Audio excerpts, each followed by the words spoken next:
Hello ಆತ್ಮೀಯರೇ, ನಮಸ್ಕಾರ.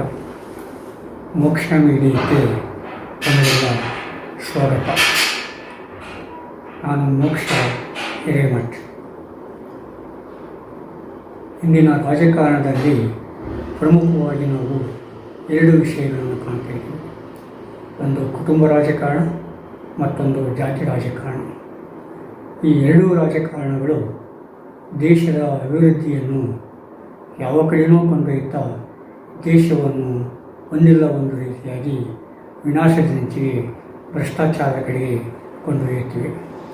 ಹೀಗಾಗಿ ಇವುಗಳು ಪ್ರಜಾಪ್ರಭುತ್ವದಲ್ಲಿ ಹಾವಳಿ ಹೆಚ್ಚಾಗ್ತಾ ಇದೆ. ಭಾರತದಲ್ಲಿ ಸ್ವಾತಂತ್ರ್ಯ ಸಿಕ್ಕಿಂದಿನಿಂದಲೂ ಒಂದಿಲ್ಲ ಒಂದು ರೀತಿಯಾಗಿ ಈ ಕುಟುಂಬ ರಾಜಕಾರಣ ನಡೆದೇ ಇದೆ.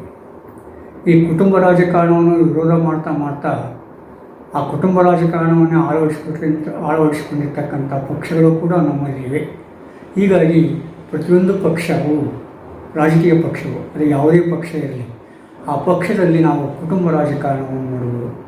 ಇದಕ್ಕೆ ಸ್ವಲ್ಪ ಮಟ್ಟಿಗೆ ನಾವು ಎಡಪಂಥೀಯ ಪಕ್ಷಗಳನ್ನು ಹೊರತಾಗಿಸ್ಬೋದು. ಆದರೆ ಬಲಪಂಥೀಯ ಮತ್ತು ಮಧ್ಯಪಂಥೀಯ ರಾಜಕೀಯ ಪಕ್ಷಗಳೇನಿದಾವಲ್ಲ, ಆ ರಾಜಕೀಯ ಪಕ್ಷಗಳಲ್ಲಿ ಈ ಜಾತಿ ರಾಜಕಾರಣ ಮತ್ತು ಕುಟುಂಬ ರಾಜಕಾರಣ ಹಾವಳಿಯನ್ನು ಎಬ್ಬಿಸಿದೆ. ಪ್ರತಿಯೊಂದು ರಾಜಕೀಯ ಪಕ್ಷಗಳಲ್ಲಿ ಕೆಲವಾರು ಕುಟುಂಬಗಳು ಆಡಳಿತವನ್ನು ನಿಯಂತ್ರಣ ಮಾಡಲಿಕ್ಕೆ, ತಮ್ಮದೇ ಕುಟುಂಬ ಅಧಿಕಾರಕ್ಕೆ ಬರಲಿಕ್ಕೆ ಪ್ರಯತ್ನ ಪಡ್ತಾ ಇದ್ದೇವೆ. ಅವರು ಎಷ್ಟು ಮಟ್ಟಿಗೆ ಪ್ರಯತ್ನ ಪಡ್ತಾ ಇದ್ದಾರೆ ಅಂತ ಹೇಳಿದರೆ, ಈ ಭಾರತ ದೇಶದಲ್ಲಿ ತಮ್ಮನ್ನು ಬಿಟ್ಟು ಬೇರೆ ಯಾರನ್ನೂ ಇಲ್ಲ ಅಂತೇಳಿ ಈ ಹಾವಳಿ ದೇಶದ ಎಲ್ಲ ರಾಜ್ಯಗಳಲ್ಲಿ ಕೂಡ ಕಾಣಬಹುದು. ಅದಕ್ಕೆ ಈ ರಾಜ್ಯ ಆ ರಾಜ್ಯ ಅಂತ ಬೇಕಾಗಿಲ್ಲ, ಪ್ರತಿಯೊಂದು ರಾಜ್ಯದಲ್ಲಿ ಕೂಡ ನಾವು ಇದನ್ನು ಕಂಡುಕೊಳ್ಳಬಹುದು. ಇದಕ್ಕೆ ಶ್ರೀಸಾಟಿ ಎನ್ನುವಂತೆ ಜಾತಿ ರಾಜಕಾರಣ ಕೂಡ ಇದೆ. ಈ ಜಾತಿ ರಾಜಕಾರಣ ಸೂಕ್ಷ್ಮವಾಗಿದ್ದು, ಈ ಧರ್ಮದ ಹೆಸರಿನಲ್ಲಿ ಜಾತಿ ರಾಜಕಾರಣ ಹೆಚ್ಚಿನ ರೀತಿಯಲ್ಲಿ ನಡೆಯಲಿಕ್ಕೆ ಪ್ರಾರಂಭವಾಗಿದೆ.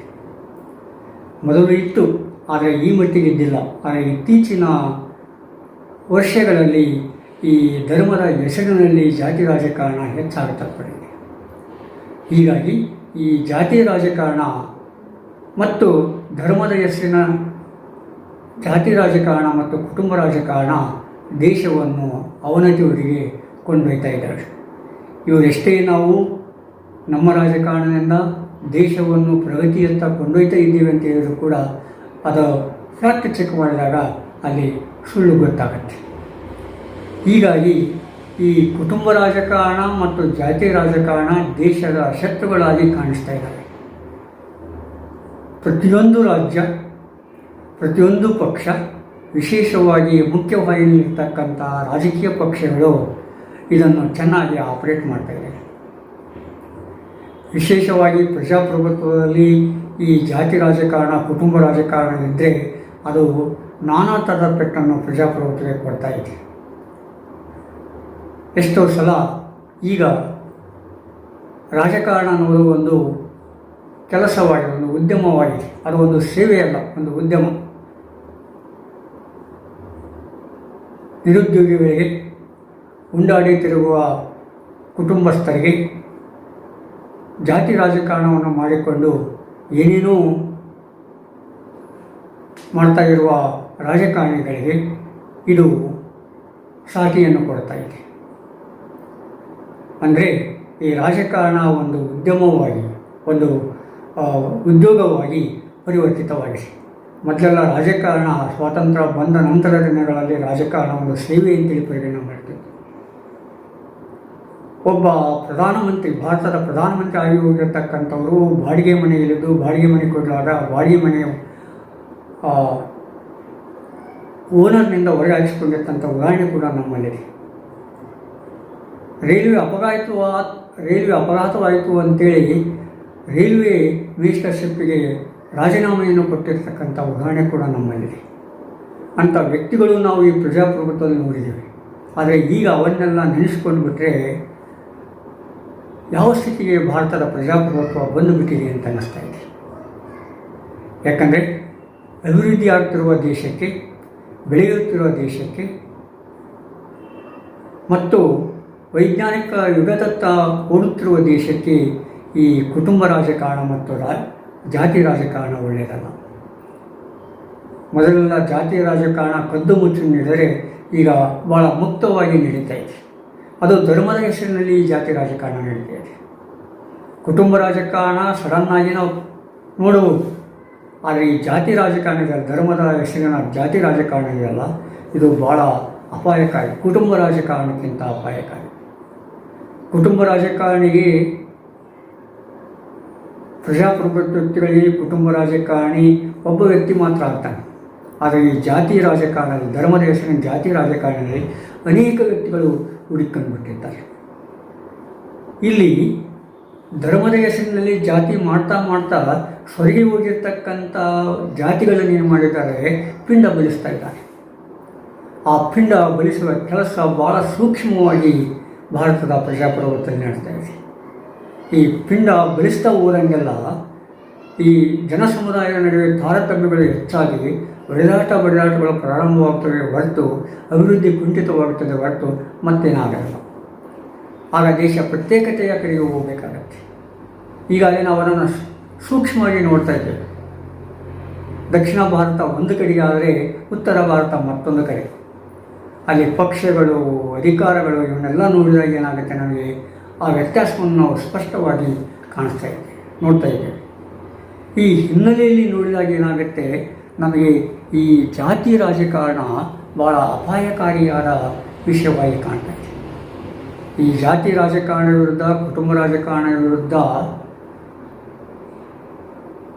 ನಿಗದಿತ ಮತ್ತು ನಿಯಮಿತ ಹೋರಾಟ ಮಾಡದಿದ್ದರೆ ಇದು ದೇಶವನ್ನೇ ತಿಂದು ಬಿಡತಕ್ಕಂಥ, ಪೂರ್ಣ ದೇಶವನ್ನೇ ಕುಟುಂಬಮಯ, ಜಾತಿಮಯ ಮತ್ತು ಭ್ರಷ್ಟಮಯ ಆಗ್ತಕ್ಕಂಥ ಆಗುವ ಕಡೆಗೆ ಹೋಗ್ತಾ ಇದೆ. ಆದ ಕಾರಣ ಭಾರತೀಯ ಮತದಾರರ ಮುಂದಿರುವ ಪ್ರಮುಖ ಹೆಜ್ಜೆ ಅಂದರೆ ಈ ಕುಟುಂಬ ರಾಜಕಾರಣ ಮತ್ತು ಜಾತಿ ರಾಜಕಾರಣ. ನಾನು ಈಗಾಗಲೇ ಹೇಳಿದೆ, ಕುಟುಂಬ ರಾಜಕಾರಣಕ್ಕಿಂತ ಜಾತಿ ರಾಜಕಾರಣ ಬಹಳ ಅಪಾಯಕಾರಿ. ಆದಾಗ್ಯೂ ಕೂಡ ನಾವು ಜಾತಿ ರಾಜಕಾರಣ ಮತ್ತು ಕುಟುಂಬ ರಾಜಕಾರಣವನ್ನು ಎರಡನ್ನೂ ನಾವು ಹೊಡೆದಾಕಬೇಕಾಗಿದೆ.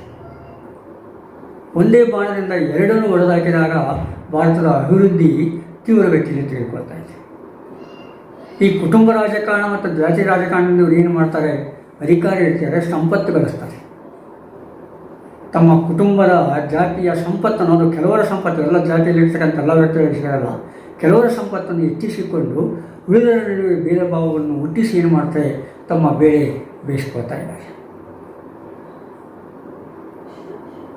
ತಮ್ಮ ಸಂಪತ್ತು ಹೆಚ್ಚಿಕೊಳ್ಬೇಕಾದ್ರೆ ಈ ಕುಟುಂಬ ರಾಜಕಾರಣ ಪ್ರಜಾಪ್ರಭುತ್ವದಲ್ಲಿ ರಾಜಕಾರಣದಲ್ಲಿ ಯಾಕೆ ಮಾಡಬೇಕಾಗಿತ್ತು, ಜಾತಿ ರಾಜಕಾರಣ ಯಾಕೆ ಮಾಡಬೇಕಾಗಿತ್ತು? ಈಗ ಎಷ್ಟೋ ಜನ ಉದ್ಯಮಿಗಳಿದ್ದಾರೆ ಭಾರತದಲ್ಲಿ, ಅವರ ಒಂದು ಸಂಪತ್ತು ಸಾಕಷ್ಟಿದೆ. ಎಷ್ಟೋ ಜನ ಬಿಲಿನಿಯರ್ ಇದ್ದಾರೆ, ಆದರೆ ಅವರನ್ನು ಯಾರು ಪ್ರಶ್ನೆ ಮಾಡೋಕ್ಕಾಗತ್ತಾ? ಯಾಕಂದರೆ ಅವರು ಶ್ರಮ ಪಟ್ಟಿರ್ತಾರೆ, ದುಡ್ಡು ಗಳಿಸಿರ್ತಾರೆ, ಒಂದು ಹಕ್ಕು ಇರ್ತದೆ. ಆದರೆ ಇಲ್ಲಿ ಪ್ರಜಾಪ್ರಭುತ್ವದ ಹೇಳಿಕೊಂಡು ಮಾಡ್ತಾ ಇದ್ದಾರಲ್ಲ, ಇದು ಇಡೀ ಜನರಿಗೆ ಸಂದಾಯವಾಗಿರ್ತಕ್ಕಂಥ, ಸೇರಿರ್ತಕ್ಕಂಥ ಒಂದು ಸಂಪತ್ತಾಗುತ್ತೆ. ಯಾವ ರೀತಿಯಾಗಿ ಒಂದು ಪೀಠದ ಸಂಪತ್ತು ಇಡೀ ಜನರ ಪೀಠವನ್ನು ಕಟ್ಟಿರ್ತಕ್ಕಂಥ, ಆ ಪೀಠದಲ್ಲಿ ನಂಬಿಕೆ ಇಟ್ಟಿರ್ತಕ್ಕಂಥ ಜನರ ಸ್ವತ್ತಾಗಿರ್ತದೆಯೋ, ಅದೇ ರೀತಿ ಇಲ್ಲಿರ್ತಕ್ಕಂಥ ಸ್ವತ್ತು ಕೂಡ ಎಲ್ಲರದಾಗಿರ್ತದೆ. ಇದಕ್ಕೆ ಉದ್ಯಮಪತಿಗಳು ಕೂಡ ಒಂದಿಲ್ಲ ಒಂದು ರೀತಿಯಾಗಿ ಸಹಕಾರ ಸಲ್ಲಿಸ್ತಾ ಇದ್ದಾರೆ, ಅದು ಬೇರೆ. ಯಾಕಂದರೆ ಅವರು ಆ ಥರ ಮಾಡಲಿಕ್ಕೆ ಅವರು ಉದ್ಯಮಗಳನ್ನು ಕಟ್ಟಲಿಕ್ಕೆ ಆಗ್ತಾಯಿಲ್ಲ. ಈ ಕುಟುಂಬ ರಾಜಕಾರಣಿಗಳಿಗೆ ಜಾತಿ ರಾಜಕಾರಣಿಗಳಿಗೆ ಮಾಡಿದಾಗ ಆ ಉದ್ಯಮಪತಿಗಳು ಒಂದಿಲ್ಲ ಒಂದು ರೀತಿಯಾಗಿ ದೇಶವನ್ನು ಬೇರೆ ಕಡೆಗೆ ಕೊಂಡೊಯ್ತಾ ಇದ್ದಾರಲ್ಲ, ಅದಕ್ಕೆ ನಾವು ಅವರನ್ನು ಅಭಿನಂದಿಸಬೇಕಾಗುತ್ತೆ, ಅಪ್ರಿಷಿಯೇಟ್ ಮಾಡಬೇಕಾಗುತ್ತೆ ಒಂದು ಮಿತಿಯಲ್ಲಿ. ಅದು ಕೂಡ ಯಾಕಂದರೆ ಇವರ ಸಂಪತ್ತು ಹೆಚ್ಚಿಗೆ ಆಗಬೇಕಾದ್ರೂ ಕೂಡ ಅಲ್ಲಿ ಶ್ರಮಿಕರ ಶೋಷಣೆ ಆಗಿರ್ತದೆ, ದುಡಿಯುವ ಜನರ ಶೋಷಣೆಗೊಳಪಟ್ಟಿರ್ತಾರೆ. ಅವರಿಗೆ ಕೊಡಬೇಕಾದ ಕೂಲಿಯನ್ನು ಕೊಡದೆ ಅದರಲ್ಲಿ ಮಿಗುತಾಯವನ್ನು ಮಾಡಿ ಆ ಮೌಲ್ಯದಿಂದಲೇ ಸಂಪತ್ತನ್ನು ಹೆಚ್ಚಿಸ್ಕೊಳ್ತಕ್ಕಂಥ ಸ್ಥಿತಿ ಆಗುತ್ತೆ. ಈಗ ಮಿಗುತಾಯ ಮೌಲ್ಯ ಬೇರೆ ಬೇರೆ ರೀತಿಯಾಗಿ ಬೇರೆ ಬೇರೆ ಅರ್ಥದಲ್ಲಿ ಉಪಯೋಗ ಆಗ್ತಾ ಇದೆ. ಮೊದಲಿನ ಮಿಗುತಾಯ ಮೌಲ್ಯಕ್ಕೂ ಈಗಿನ ಮಿಗುತಾಯ ಮೌಲ್ಯಕ್ಕೂ ಅಜಗಜಾಂತರ ವ್ಯತ್ಯಾಸ ಇದೆ.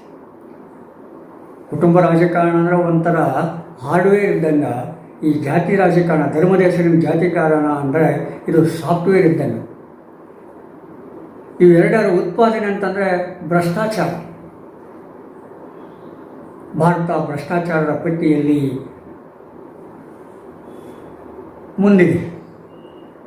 ಯಾವ ರೀತಿಯ ಜನಸಂಖ್ಯೆಯಲ್ಲಿ ಹೆಚ್ಚಿನ ಪ್ರಗತಿಯನ್ನು ಸಾಧಿಸಿದೆಯೋ ಭ್ರಷ್ಟಾಚಾರದಲ್ಲಿ ಕೂಡ ಪ್ರಗತಿಯನ್ನು ಸಾಧಿಸಿದೆ. ಈ ಭ್ರಷ್ಟಾಚಾರಕ್ಕೆ ಒಂದು ಮಟ್ಟದ ಮೂಗುದಾರವನ್ನು ಹಾಕಿದರೆ ಅಲ್ಲಿ ಸೋರಿ ಹೋಗ್ತಕ್ಕಂಥ ದುಡ್ಡನ್ನು ಅಭಿವೃದ್ಧಿ ಪಥಕ್ಕೆ ಸಾಗಿಸಿ ನಾವು ಅನೇಕ ಶಾಲಾ ಕಾಲೇಜುಗಳನ್ನು ಕಟ್ಟಬಹುದು, ಆಸ್ಪತ್ರೆಗಳನ್ನು ಕಟ್ಟಬಹುದು, ವೈಜ್ಞಾನಿಕ ಸಂಸ್ಥೆಗಳನ್ನು ಕಟ್ಟಬಹುದು. ಇನ್ನು ಸಾಕಷ್ಟು ರೀತಿಯಲ್ಲಿ ಈ ಉಪಗ್ರಹಗಳನ್ನು ಉಡಾಯಿಸಿ ದೇಶದ ಸಂಪತ್ತನ್ನು ಹೆಚ್ಚಿಸಿಕೊಳ್ಳಬಹುದು. ಆದರೆ ಅದು ಆಗ್ತಾ ಇಲ್ಲ. ಎಷ್ಟೋ ಮಂದಿ ಅಧಿಕಾರಸ್ಥರಿಗೆ ಉಪಗ್ರಹ ಆಡಿದಾಗ ಏನಾಗ್ತಾರೆ, ಚಪ್ಪಾಳೆ ತರ್ತಾರೆ, ಒಂದು ಮಟ್ಟದ ಪ್ರೋತ್ಸಾಹ ಕೊಡ್ತಾರೆ. ಆದರೆ ಅದಕ್ಕೆ ಬೇಕಾಗಿರ್ತಕ್ಕಂಥ ಶ್ರಮ, ಅವರು ವಹಿಸುವ ಕಾಳಜಿ, ಹಣ, ತ್ಯಾಗ ಇವುಗಳ ಕಡೆ ಅವರ ಲಕ್ಷ್ಯ ಹೋಗೋದು ಭಾಳ ಕಡಿಮೆ ಆಗುತ್ತೆ. ಆದರೂ ಕೂಡ ಇಷ್ಟೆಲ್ಲ ಇತಿಮಿತಿಗಳಿದ್ದಾಗಲೂ ಕೂಡ ನಮ್ಮ ದೇಶದ ನಾಗರಿಕರು ಏನು ಮಾಡ್ತಾರೆ, ಭಾರತದ ಸಂಪತ್ತನ್ನು ಹೆಚ್ಚಿಸಲಿಕ್ಕೆ ಪ್ರಯತ್ನ ಪಟ್ಟಿದ್ದಾರೆ, ಪ್ರಯತ್ನ ಪಡ್ತಲೂ ಇದ್ದಾರೆ. ಅದು ಶಿಕ್ಷಣ ರಂಗ, ಶೈಕ್ಷಣಿಕವಾಗಿರ್ಬೋದು, ಸಾಮಾಜಿಕವಾಗಿರ್ಬೋದು, ಆರ್ಥಿಕವಾಗಿರ್ಬೋದು, ವೈಜ್ಞಾನಿಕವಾಗಿರ್ಬೋದು, ಕಾರ್ಪೊರೇಟ್ ಆಗಿರ್ಬೋದು, ಇತ್ಯಾದಿ ಹೇಳ್ಬೋದು. ನಾವು ಕೆಲವು ಅಧಿಕಾರವನ್ನು ನೀಡಿರ್ತಕ್ಕಂಥ ಪ್ರಧಾನಮಂತ್ರಿಗಳನ್ನು ಕೂಡ ನಾವು ಈ ದೇಶದಲ್ಲಿ ನೋಡಿದ್ದೇವೆ. ಅವರು ಕುಟುಂಬ ರಾಜಕಾರಣದಿಂದ ಬೆಂಬಲವನ್ನು ಪಡೆದುಕೊಂಡರೂ ಕೂಡ ಅವರು ಕುಟುಂಬ ರಾಜಕಾರಣವನ್ನು ಎಂದೂ ಮಾಡಲಿಲ್ಲ. ಅವರ ಕುಟುಂಬ ಸಮೀಪ ಕೂಡ ಬರಲಿಲ್ಲ. ಅವರು ರಿಮೋಟ್ ಆಗಿ ಎಂದೂ ಕೆಲಸ ಮಾಡಲಿಲ್ಲ. ಅದು ಇನ್ನೂ ಕೆಲವರನ್ನು ಮಾಡ್ತವೆ. ಅವರಿಗೆ ಹೆಂಡ್ರಿಲ್ಲ, ಮಕ್ಕಳಿಲ್ಲ, ಕುಟುಂಬ ರಾಜಕಾರಣವನ್ನು ಮಾಡೋದಿಲ್ಲ. ಆದರೆ ಅವ್ರ ರಿಮೋಟ್ ಎಲ್ಲೂ ಇರ್ತಾರೆ. ಇವರ ಹೆಸರಿನಲ್ಲಿ ಎಲ್ಲೂ ಇರ್ತಕ್ಕಂಥ ವ್ಯಕ್ತಿಗಳು ರಿಮೋಟ್ ಮಾಡ್ತಾರೆ, ಸಂತೋಷಕೂಟ ಮಾಡ್ತಾರೆ, ಪೋಬೋ ಅಂತೇಳಿ ಬಿಟ್ಟಿರ್ತಾರೆ. ಅಂದರೆ ಇಂಥ ಸ್ಥಿತಿ ನಿರ್ಮಾಣ ಆದರೆ ಯಾವುದೇ ವ್ಯಕ್ತಿ ಬೆಳೆಯೋದು, ಒಂದು ಸಂಸ್ಥೆ ಬೆಳೆಯೋದು ಭಾಳ ಕಷ್ಟ ಆಗುತ್ತೆ. ಆದ ಕಾರಣ ಈ ಕುಟುಂಬ ರಾಜಕಾರಣ, ಧರ್ಮದ ಹೆಸರಿನ ಜಾತಿ ರಾಜಕಾರಣ ಇದೆಯಲ್ಲ, ಇವು ಭಾಳ ಅಪಾಯಕಾರಿ ವಿಷಯಗಳು. ವಿಶೇಷವಾಗಿ ಧರ್ಮದ ಹೆಸರಿನ ಜಾತಿ ರಾಜಕಾರಣ ಭಾಳ ಅಪಾಯಕಾರಿಯಾಗುತ್ತೆ. ಯಾಕಂದರೆ ಯಾವುದೋ ಕಾಲಘಟ್ಟದಲ್ಲಿ ಆಗಿದೆ ಅಂತೇಳಿ ಅದನ್ನು ಈಗ ನಾವು ಕೆದಕಿ ಈ ದೇಶ ರಾಜಕಾರಣ ಮಾಡಿಬಿಟ್ರೆ ದೇಶ ವಿಭಜಿತ ಆಗುತ್ತೆ. ಒಂದುಗೂಡಿರ್ತಕ್ಕಂಥ ಮನಸ್ಸುಗಳು, ಒಗ್ಗೂಡಿರ್ತಕ್ಕಂಥ ಮನಸ್ಸುಗಳು ಸಿದ್ಧ ಆಗ್ತವೆ, ಚಿಲ್ಲಪಿಲ್ಲಿ ಆಗ್ತವೆ, ಒಡೆದ ಕನ್ನಡಿ ಆಗುತ್ತೆ. ಬಟ್ಟೆ ಹರಿದೋದ್ರೆ ಹೊಲಿಗೆ ಹಾಕ್ಬೋದು, ಮನಸ್ಸು ಹರಿದೋದ್ರೆ ಕನ್ನಡಿ ಹೊಡೆದರೆ ಜೋಡಿಸ್ಲಿಕ್ಕೆ ಆಗೋದಿಲ್ಲ, ಜೋಡಿಸಿದ್ರು ಕೂಡ ಸರಿಯಾಗಿ ಆಗೋದಿಲ್ಲ. ಎಷ್ಟೋ ಸಾವಿರ ವರ್ಷಗಳಿಂದ ಕಟ್ಟಿಕೊಂಡಿರ್ತಕ್ಕಂಥ ಈ ಸಂಬಂಧ ಏನಿದೆಯಲ್ಲ, ಆ ಸಂಬಂಧಕ್ಕೆ ಸಾಮರಸ್ಯತೆ ನಾವು ಪೆಟ್ಟನ್ನು ಕೊಡ್ತಾ ಇದ್ದೇವೆ. ಹಿಂದೆ ಆಗಿರ್ಬೋದು ಕೆಲವು ಘಟನೆಗಳು, ತಲೆಕೆಟ್ಟವರು ಏನೇನೋ ಮಾಡಿರ್ಬೋದು. ಆದರೆ ಆ ತಲೆಕೆಟ್ಟವರು ಮಾಡಿದ್ದಾರೆ ಅಂತೇಳಿ ನಾವು ಈಗ ಒಡೆದು ಮತ್ತೆ ಕಟ್ಟೋದು ಮತ್ತೆ ಒಡೆದು ಮಾಡೋಕ್ಕೆ ಹೋದರೆ ಬರೀ ನಮ್ಮ ಸಮಯ ಇದರಲ್ಲಿ ಹಾಳಾಗಿಬಿಡುತ್ತದೆ. ಆದ ಕಾರಣ ನಾವು ಒಂದು ಮಿತಿಯನ್ನು ಕೇಳಬೇಕು. 1947 ಆಗಸ್ಟ್ 15ರ ನಂತರ, ಆಗಸ್ಟ್ 15ರಲ್ಲಿ ಯಾವ ಸ್ಥಿತಿ ಭಾರತದಲ್ಲಿತ್ತು, ಕಟ್ಟಡಗಳಿರ್ಬೋದು, ಸಂಸ್ಥೆಗಳಿರ್ಬೋದು, ಧರ್ಮ ಇರ್ಬೋದು, ಇನ್ನು ಯಾವುದೇ ಇರ್ಬೋದು, ಅದನ್ನು ಒಂದು ರೇಖೆಯಾಗಿ ಇಟ್ಟುಕೊಂಡು ಏನು ಮಾಡಬೇಕಾಗತ್ತೆ, ನಾವು ರಾಜಕಾರಣದಲ್ಲಿ ಕೆಲಸ ಮಾಡಬೇಕಾಗತ್ತೆ. ಅಂದರೆ ಯಾವುದೇ ಬದಲಾವಣೆಗೆ ಕೆಲಸ ಮಾಡಬೇಕಾಗ್ತದೆ. ಅಲ್ಲಿರ್ತಕ್ಕಂಥ ಕಟ್ಟಡಗಳಾಗಲಿ, ಯಾವುದೇ ಧಾರ್ಮಿಕ ಸಂಸ್ಥೆಗಳಾಗಲಿ, ಸಂಸ್ಥಾನಗಳಾಗಲಿ, ಅವನ್ನು ಪ್ರಜಾಪ್ರಭುತ್ವದಲ್ಲಿ, ಸಂವಿಧಾನದಲ್ಲಿ ಯಾವ ರೀತಿ ಹೇಳಿದ್ದಾರೆ ಅದೇ ರೀತಿ ಗಮನಿಸಿಕೊಂಡು ನಾವು ಮುಂದುವರಿಬೇಕಾಗುತ್ತೆ. ಇಲ್ಲದಿದ್ದರೆ ಏನಾಗುತ್ತೆ, ಈ ರೈಟ್ ಬಲ ಉಗ್ರರು ಮತ್ತು ಮಧ್ಯ ಉಗ್ರರು ಹೆಚ್ಚಾಗ್ತಾರೆ. ಆಮೇಲೆ ದಾರಿಯಲ್ಲಿ, ರಸ್ತೆಯಲ್ಲಿ ಅಡ್ಡಾಡೋದು ಕೂಡ ಭಾಳ ಕಷ್ಟ ಆಗುತ್ತೆ. ಈ ದಿಕ್ಕಿನತ್ತ ನಮ್ಮ ಪ್ರಬುದ್ಧ ಮತದಾರರು ಆಲೋಚನೆ ಮಾಡಬೇಕು. ಈಗ ನನಗೆ ಅನ್ನಿಸ್ತಾ ಇದೆ, ಈ ಕುಟುಂಬ ರಾಜಕಾರಣ ಮತ್ತು ಧರ್ಮದ ರಾಜಕಾರಣ ಜೊತೆಗೆ ಈ ಭ್ರಷ್ಟಾಚಾರವನ್ನು ತೆಗೆದುಹಾಕಬೇಕಾದ್ರೆ, ಭ್ರಷ್ಟಾಚಾರ ಮುಕ್ತ ಸಮಾಜವನ್ನು ಮಾಡಬೇಕಾದ್ರೆ ನಮ್ಮಲ್ಲಿರ್ತಕ್ಕಂಥ ಸನ್ಯಾಸಿಗಳನ್ನು ಈಗ ನಾವು ಈ ಚುನಾವಣೆಗೆ ನಿಲ್ಲಿಸಬೇಕಾಗ್ತದೆ. ಅವರನ್ನು ಚುನಾವಣೆಗೆ ನಿಲ್ಲಿಸಿ ಆರಿಸಿ ಅಧಿಕಾರ ಚಲಾಯಿಸಲಿಕ್ಕೆ ಕೊಟ್ಟಾಗ ಏನಾಗುತ್ತೆ, ಒಂದು ಮಟ್ಟದ ಬೆಳವಣಿಗೆಯನ್ನು ನಾವು ಕಾಣಲಿಕ್ಕೆ ಸಾಧ್ಯತೆ ಇದೆ. ಯಾಕೆ ಸನ್ಯಾಸಿಗಳನ್ನು ಪೀಠಸ್ಥರನ್ನು ನಾವು ನಿಲ್ಲಿಸಬೇಕಂತಂದರೆ, ಈ ಸನ್ಯಾಸಿಗಳಿಗೆ ಕುಟುಂಬ ಇರೋದಿಲ್ಲ, ಹೀಗಾಗಿ ಅವರು ಕುಟುಂಬ ರಾಜಕಾರಣ ಮಾಡೋಕ್ಕಾಗೋದಿಲ್ಲ. ಸನ್ಯಾಸಿಗಳಿಗೆ ಯಾವುದೇ ಜಾತಿ ಇರೋದಿಲ್ಲ, ಜಾತಿ ರಾಜಕಾರಣ ಮಾಡೋಕ್ಕಾಗಲ್ಲ. ಅವರಿಗೆ ಎಲ್ಲ ಧರ್ಮಗಳು ಸಮಾನಯುಕ್ತ ಧರ್ಮಗಳು ಆದ ಕಾರಣ ಧರ್ಮದ ಹೆಸರಿನಲ್ಲಿ ಜಾತಿ ಮಾಡೋಕ್ಕಾಗೋದಿಲ್ಲ. ಈ ಕುಟುಂಬ ಇಲ್ಲ ಅಂದಾಗ, ಜಾತಿ ಮಾಡೋದಿಲ್ಲ ಅಂತಂದಾಗ ಅವರು ದುಡ್ಡು ತಾಂಡಿ ಭ್ರಷ್ಟಾಚಾರ ದುಡ್ಡು ತಾಂಡಿ ಮಾಡ್ತಾರೆ. ದುಡ್ಡು ತಾಂಡ್ರೂ ಮತ್ತೆ ಸಮಾಜಕ್ಕೆ ಕೊಡಬೇಕಲ್ಲ. ಅವರೊಂದು ದುಡ್ಡು ಮಾಡಿಕೊಂಡ್ರೂ ಕೂಡ ಅದನ್ನು ಕೇಳ್ತಕ್ಕಂಥ ಹಕ್ಕು ಆ ಪೀಠದ ಭಕ್ತರಿಗೆ, ಆ ಪೀಠದ ಒಂದು ಕಟ್ಟಿರ್ತಕ್ಕಂಥ ವ್ಯಕ್ತಿಗಳಿಗೆ ಇರ್ತದೆ. ಆದ ಕಾರಣ ಈಗ ನಮಗೆ ಸದ್ಯದ ಪರಿಸ್ಥಿತಿ ಕಣ್ಣಿಗೆ ಕಾಣುತ್ತಿರುವ ಒಂದು ಪರಿಹಾರ ಅಲ್ಲ, ಒಂದು ಮಟ್ಟದ ಪರಿಹಾರ, ಪೂರ್ಣ ಪರಿಹಾರ ಅಲ್ಲ, ಒಂದು ಪರಿಹಾರ ಅಂತಂದರೆ ನಮ್ಮಲ್ಲಿರ್ತಕ್ಕಂಥ ಒಳ್ಳೆಯ ಸನ್ಯಾಸಿಗಳನ್ನು, ಕುಟುಂಬ ತ್ಯಾಗ ಮಾಡಿದವರನ್ನು, ಪೀಠಸ್ಥರನ್ನು ನಾವು ಚುನಾವಣೆಗೆ ನಿಲ್ಲಿಸಿ ಅವರನ್ನು ಗೆಲ್ಲಿಸಿ ಅವರು ಅಧಿಕಾರ ಚಲಾಯಿಸುವ ಹಂತಕ್ಕೆ ಬರಬೇಕು. ಅವರಿಗೆ ಒಳ್ಳೆಯ ಯೋಜನಾಕಾರರು ಬರಬೇಕು. ಆಗಿದ್ದಾಗ ಏನಾಗುತ್ತೆ, ಭಾರತ ಇನ್ನೂ ಮುಂದೆ ಹೋಗಲಿಕ್ಕೆ ಸಾಧ್ಯತೆ, ಇನ್ನೂ ಅಭಿವೃದ್ಧಿ ಆಗಲಿಕ್ಕೆ ಸಾಧ್ಯತೆ ಇದೆ. ಈಗ ನಾನು ಹೇಳ್ತಕ್ಕಂಥದ್ದು ಯಾವುದೇ ಸನ್ಯಾಸಿನ ಹೆಸರು ಅದು ಭ್ರೂಣಾವಸ್ಥೆ. ಆ ಭ್ರೂಣಾವಸ್ಥೆ ಬೆಳೆದು ಮಗು ಹೊರಗೆ ಬರಬೇಕಾದ್ರೆ ಇನ್ನೂ ಕೆಲವು ಸಮಯ ತಗುತ್ತೆ. ಆದರೆ ಇದು ಒಂದು ಹೆಜ್ಜೆ, ಇದು ಒಂದು ಪ್ರಯೋಗ. ಆ ಪ್ರಯೋಗವನ್ನು ನಮಗೀಗ ಹೊರಗೆ ಬಂದಿದೆ. ಆ ಪ್ರಯೋಗವನ್ನು ನಾವು ಯಾಕೆ ಮಾಡಬಾರ್ದು? ಆ ಪ್ರಯೋಗವನ್ನು ಮಾಡಿ ಒಂದು ಮಟ್ಟದ ಹೆಜ್ಜೆಯನ್ನು ನಾವು ಮುಂದಿಟ್ಟನಪ್ಪ ಅಂತಂದರೆ ಅದರ ಸಫಲತೆ ನಮಗೆ ಗೊತ್ತಾಗುತ್ತೆ. ಎಷ್ಟೋ ಜನ ಒಳ್ಳೆಯ ಸನ್ಯಾಸಿಗಳಿದ್ದಾರೆ, ಒಳ್ಳೆಯ ವ್ಯಕ್ತಿಗಳಿದ್ದಾರೆ. ಈ ಸನ್ಯಾಸಿಗಳು, ವ್ಯಕ್ತಿಗಳ ಧ್ರುವೀಕರಣ ಆಗಬೇಕಾಗಿದೆ, ಒಳ್ಳೆಯ ಮತದಾರರ ಧ್ರುವೀಕರಣ ಆಗಬೇಕಾಗಿದೆ. ಇವರೆಲ್ಲ ಕೂಡಿಕೊಂಡು ನಮಗೆ ಸಿಕ್ಕಿರ್ತಕ್ಕಂಥ ಒಂದು ಅವಕಾಶ ಇದೆಯಲ್ಲ, ಪ್ರಜಾಪ್ರಭುತ್ವದ ಅವಕಾಶ, ಸಂವಿಧಾನದಂಥ ಅವಕಾಶ, ಅದನ್ನು ಉಪಯೋಗಿಸಿಕೊಂಡು ಮತ ಚಲಾಯಿಸದೇ ಏನಾಗುತ್ತೆ, ಸನ್ಯಾಸಿಗಳನ್ನು ಮತ್ತು ಒಳ್ಳೆಯ ವ್ಯಕ್ತಿಗಳನ್ನು ನಿಲ್ಲಿಸಿ ನಾವು ಬೇರೆ ರೀತಿಯ ಸಮಾಜವನ್ನು, ಅಂದರೆ ಒಂದು ಉತ್ತಮವಾದ ಸಮಾಜವನ್ನು ನಾವು ಕಟ್ಟಲಿಕ್ಕೆ ಸಾಧ್ಯತೆ ಇದೆ, ಸುಂದರವಾದ ಸಮಾಜವನ್ನು ಕಟ್ಟಲಿಕ್ಕೆ ಸಾಧ್ಯತೆ ಇದೆ. ಇಲ್ಲದಿದ್ದರೆ ಈ ಸಂತೋಷಕೂಟಗಳು, ಭೋಗಗಳು ನಮ್ಮನ್ನು ಹಾಳು ಮಾಡಿಬಿಡ್ತವೆ. ಈ ಜಾತಿ ಪಿಂಡ ನಮ್ಮನ್ನು ಹಾಳು ಮಾಡಿಬಿಡ್ತದೆ. ಕುಟುಂಬ ರಾಜಕಾರಣ ನಮ್ಮನ್ನು ಎಲ್ಲೋ ಒಯ್ದುಬಿಡ್ತದೆ. ಆದ ಕಾರಣ ಇದು ಎಲ್ಲೋ ಒಯ್ಯೋದಕ್ಕಿಂತ ಮೊದಲು ನಾವು ಎಚ್ಚೆತ್ತುಕೊಂಡು ಏನೋ ಮಾಡಬೇಕು. ಈಗ ನಮ್ಮಲ್ಲಿರ್ತಕ್ಕಂಥ ಸನ್ಯಾಸಿಗಳನ್ನು, ಪೀಠಸ್ಥರನ್ನು, ಒಳ್ಳೆಯ ಪೀಠಸ್ಥರನ್ನು ಚುನಾವಣೆಗೆ ನಿಲ್ಲಿಸಿ ನಾವೇ ಅವರನ್ನು ಬೆಂಬಲಿಸಿ ಅವರನ್ನು ಅಧಿಕಾರಕ್ಕೆ ಕಳಿಸ್ತಾ ಏನಾಗುತ್ತೆ, ಒಂದು ಮಟ್ಟದ ಬೆಳವಣಿಗೆಯನ್ನು, ಒಂದು ಮಟ್ಟದ ಬದಲಾವಣೆಯನ್ನು ಕಾಣಲಿಕ್ಕೆ ಸಾಧ್ಯತೆ ಇದೆ. ಈ ದಿಕ್ಕಿನತ್ತ ನಮ್ಮ ಪ್ರಬುದ್ಧ ಮತದಾರರು ಈಗ ಚಿಂತಿಸಬೇಕಾಗಿದೆ, ವಿಚಾರ ಮಾಡಬೇಕಾಗಿದೆ. ಆ ಥರ ಕೆಲವರು ಮುಂದೆ ಬರ್ತಾ ಇದ್ದಾರೆ. ಜನರು ಕೂಡ ಅವರ ಹಿಂದೆ ಬೆಂಬಲಕ್ಕೆ ನಿಂತು ಕೇಕೆ ಹಾಕ್ತಾ ಇದ್ದಾರೆ ಅಂತ ಒಂದು ಸನ್ನಿವೇಶ ಈಗ ಉಂಟಾಗಿದೆ. ಈ ಸನ್ನಿವೇಶವನ್ನು ನಾವು ಚೆನ್ನಾಗಿ ಉಪಯೋಗ ಮಾಡಿಕೊಂಡು ಅಧಿಕಾರದ ಸಮೀಪಕ್ಕೆ ಹೋದರೆ ಏನಾಗುತ್ತೆ, ಅದು ಭಾರತ ದೇಶಕ್ಕೆ ಒಳ್ಳೆಯದಾಗುತ್ತೆ, ಭಾರತೀಯ ಸಮಾಜಕ್ಕೆ ಒಳ್ಳೆಯದಾಗುತ್ತೆ. ಭಾರತದ ಒಂದು ಧಾರ್ಮಿಕ ಭಾವನೆಗಳೇನಿದ್ದಾವಲ್ಲ, ಆ ಧಾರ್ಮಿಕ ಭಾವನೆಗಳನ್ನು ಉಳಿಸಿ ಬೆಳೆಸಿ ಮುಂದೋಗಲಿಕ್ಕೆ ಮತ್ತಿಷ್ಟು ಅನುಕೂಲ ಆಗುತ್ತೆ. ಇಲ್ಲಿ ಭಾವೈಕ್ಯತೆಗಿಂತ ಭಾವ ಸಾಮರಸ್ಯ ಭಾಳ ಮುಖ್ಯ ಆಗುತ್ತೆ.